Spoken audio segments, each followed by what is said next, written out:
Hello दोस्तों, कैसे हैं आप सब। आशा करती हूँ सभी अच्छे और स्वस्थ होंगे। पायल ठाकुर के इस चैनल पे आप सभी का स्वागत है। सभी को जय माता दी, हर हर महादेव। रोज की तरह मैं आप लोगों के सामने देवी पचरा गीत लेकर आई हूँ। आप लोग उसको सुनना, लाइक करना, कमेंट करना। जो अभी तक मेरे चैनल को सब्सक्राइब नहीं किए हैं वो मेरे चैनल को सब्सक्राइब कीजिएगा।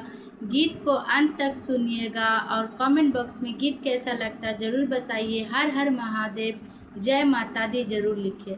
आइए मैं अपना ये गीत शुरू करती हूँ। आ गईले डोलिया कहार माई के, आ गईले डोलिया कहार माई के, करू करू रे मालिनिया सिंगार माई के, करू करू रे मालिनिया श्रृंगार माई के। आ गईले डोलिया कहार माई के, आ गईले डोलिया कहार माई के, करू करू रे मालिनिया श्रृंगार माई के, करू करू रे मालिनिया श्रृंगार माई के। टीकावा पेन्हा द माई के, हारावा पेन्हा द, टीकावा पेन्हा द माई के, हारावा पेन्हा द, बिंदिया लगाई लाल लाल माई के, बिंदिया लगाई लाल लाल माई के, करू करू रे मालिनिया श्रृंगार माई के, करू करू रे मालिनिया श्रृंगार माई के। आ गईले डोलिया कहार माई के, आ गईले डोलिया कहार माई के, करू करू रे मालिनिया श्रृंगार माई के, करू करू रे मालिनिया श्रृंगार माई के।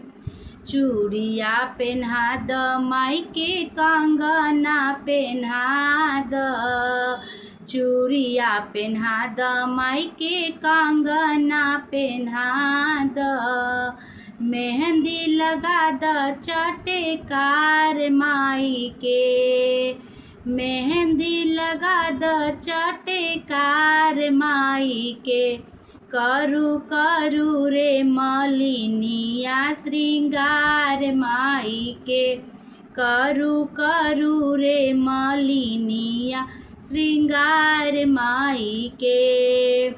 आ गईले डोलिया कहार माई के, आ गईले डोलिया कहार माई के, करू करू रे मालिनिया श्रृंगार माई के, करू करू रे मालिनिया श्रृंगार माई के।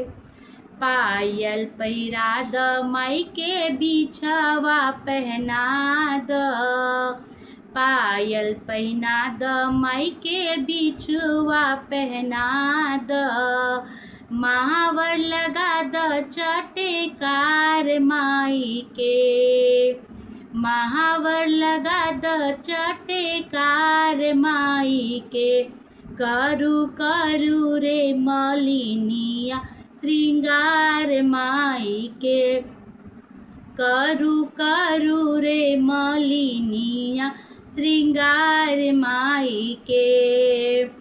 आ गईले डोलिया कहार माई के, आ गईले डोलिया कहार माई के, करू करू रे मालिनिया श्रृंगार माई के, करू करू रे मालिनिया श्रृंगार माई के।